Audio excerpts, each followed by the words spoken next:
Okay, so this is the second episode spoiler review for The Punisher. The episode is called Dead Men, or is it called Two Dead Men? It's called Two Dead Men. It's the title of a rhyme that Frank tells his kids when they are on their little little holiday, I think, on a boat passing by the Statue of Liberty. A statue that is supposed to represent all that is good and true about America. We find out, and I'm sure some fans of The Punisher may find this is a problem, we find out that Frank is not the great father that we might have actually thought him to be, in that his PTSD has left him quite open to emotional response. His kid says something xenophobic about the people that he kills over there. I'm not sure what the word was, but it wasn't worth, holding the kid's face for. I think it's something that the kids are quite used to as a behaviour from Frank. Frank even says later on in the episode that his kids can see that he hasn't really returned, that he's something else. So that's all quite poignant. Another revelation being that Frank did kill the suspect, or at least someone that the army determined was a suspect, the guy called Abdul, who the special agent Meduni is basically trying to figure out how he got killed. So Frank is linked to that injustice, and I think it's definitely something that helps drive Frank into maybe overcompensating for his guilt. What else do we have?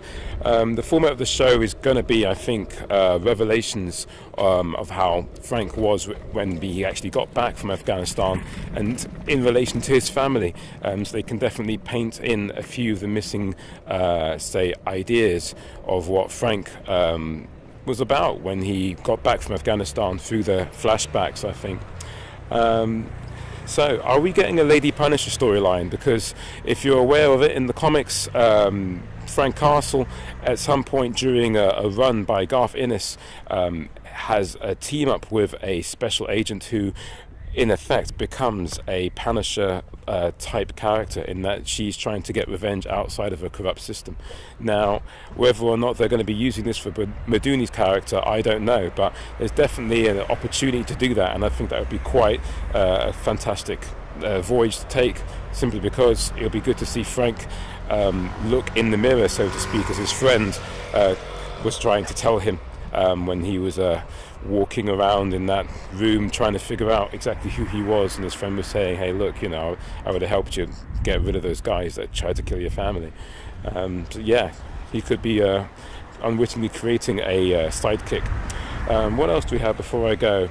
Carson Wolf, who I kind of figured was going to be a bad guy, has been outed to be such, in that he reveals that Frank's family was killed as a misdirection in order to I'm not quite sure exactly what it was, because there was so much happening in the show, but essentially Frank's family was not killed by accident as we'd have liked it to be handled. No, it's actually quite a formidable exchange between himself and Carson Wolf that reveals this, who's an excellent fighter for a man his age, regardless of his experience. He really did put up quite a fight. So we've got Billy Russo, who I believe is going to become the opposite, the antagonist for Frank later on in the season. He's going to become Jigsaw, apparently. Jigsaw, if you may not know it, is a character whose face is ravaged by, we're not sure how the show's going to reveal this, but in the comics, Jigsaw's face is ravaged by some kind of event, and so therefore he seems to blame the Punisher for it. Whether or not that's actually going to be the case, we'll find out. He seems to be quite persuasive, charismatic towards Agent Meduni, and he's actually quite a good-looking person, so I think the loss of his face will truly be galvanizing momentum within him against who he calls his best friend, Frank Castle, who he believes is dead. And whether or not he played a part in his death, we're going to find out, but he was definitely someone who respected Frank's ability to do what he had to do, or what he was told to do in Afghanistan. The whole episode is really about these revelations, but more than anything, it's drawing Frank into the circle of Micro, who is probably the first person in this season to get one up on Frank, in that he seems to know Frank's alive, he knows how to get away from him, keeps tabs on him, but Frank is able to turn the tables and shows Micro, that he's not to be tackled so easily.